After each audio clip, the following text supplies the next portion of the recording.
Sir, ഈ എൽസമ്മ എന്ന ആൺകുട്ടി, അതുപോലെ ഒരു മറവത്തൂർ കനവ്, മീശമാധവൻ തുടങ്ങിയ സിനിമകളിലൊക്കെ പ്രകൃതി ഭംഗി ധാരാളം നമ്മളെ അനുഭവിപ്പിച്ചിട്ടുണ്ട്. അത് ഒരു കൃഷിയെയും പ്രകൃതിയെയും കുറിച്ചിട്ട് നല്ല ധാരണയുള്ള ഒരാൾക്ക് മാത്രമേ അത്തരം രീതിയിൽ സിനിമ ചെയ്യാൻ പറ്റുള്ളൂ. എങ്ങനെയാണ് കൃഷിയും പ്രകൃതിയും സിനിമയായിട്ട് യോജിപ്പിക്കുന്നത്? എന്താണ് അതിൻ്റെ പശ്ചാത്തലം? അല്ല, ഈ 3 സിനിമകളും നിങ്ങൾ നേരത്തെ സംസാരിച്ചപ്പോൾ പറഞ്ഞു കാർഷിക സിനിമകൾ ഉണ്ടാവണില്ലേ. കൃഷി വിത്തിൻ്റെ വില എന്താ എന്നൊക്കെ പറയുന്ന സിനിമ ഡോക്യുമെൻ്ററി ആവും. പക്ഷേ കൃഷിയുമായി ബന്ധപ്പെട്ടിട്ടുള്ള വിഷയങ്ങൾ ചർച്ച ചെയ്ത സിനിമകളാണ് മറവത്തൂർ കനവും എൽസമ്മ എന്ന ആൺകുട്ടിയൊക്കെ. അത് ഈവൻ മീശമാധവനിൽ വരെ കാർഷിക ഭൂമിക ഉണ്ട്. അപ്പോൾ അതിൻ്റെ കാരണം ഞാൻ ഒറ്റപ്പാലം ഒരു ഭയങ്കര വെജിറ്റേഷനുള്ള ഒരു സ്ഥലമായിരുന്നു. ഒരു 70കളുടെ അവസാനത്തിലും 80കളുടെ ആദ്യത്തിലൊക്കെയാണ് ഈ തിരുവിതാംകൂറിൽ നിന്നുള്ളൊരു കുടിയേറ്റം ഇങ്ങോട്ട് സംഭവിക്കുന്നത്. ഈ കുടിയേറി വന്നവരൊക്കെ കർഷകരായിരുന്നു, കുടിയേറ്റ കർഷകരായിരുന്നു. അവർ വരുന്നത് ഒരു 5-10 ചാക്ക് ഉണക്കക്കപ്പയായിട്ടാണ്.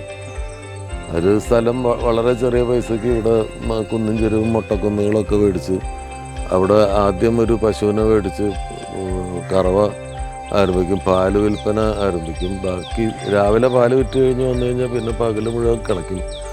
അവിടെ പച്ചക്കറി നടും, കിണർ കുഴിക്കും.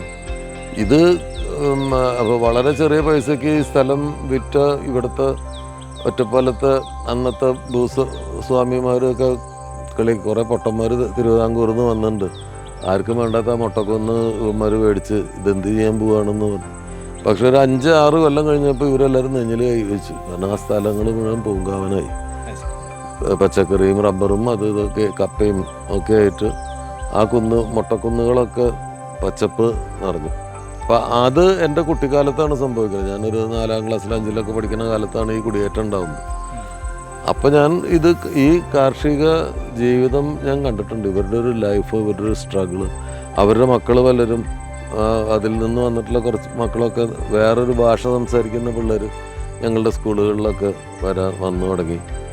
അവർ പറയുന്ന കഥകളിൽ വേറൊരു ലൈഫ് എന്താ നമ്മളന്ന് പരിചയിച്ചിട്ടുണ്ട്.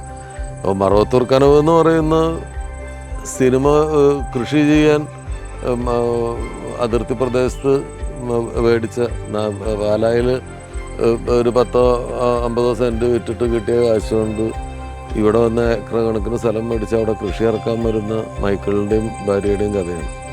കൃഷിയാണ് അതിൻ്റെ വിഷയം. അതിലൊരു കിണർ കുഴിക്കുമ്പോൾ ഇത് വെടിമരുന്ന് പൊട്ടിയിട്ട് കാലിന് പെരുക്കേറ്റിട്ട് മൈക്കിളിനെ നോക്കാൻ വേണ്ടിയിട്ട് വരുന്ന ചാണ്ടി എന്ന് പറയുന്ന ചേട്ടൻ വരുന്നതും അയാൾ കൃഷിയിൽ അവനെ സഹായിക്കുന്നതും നനയ്ക്കുന്നതൊക്കെയാണ് അതിൻ്റെ ആ സിനിമയുടെ വിഷയം. അപ്പോൾ കാർഷിക സിനിമ ഉണ്ടായില്ല എന്ന് നമുക്ക് പറയാൻ പറ്റില്ല. അത് കാർഷിക സിനിമയാണ്.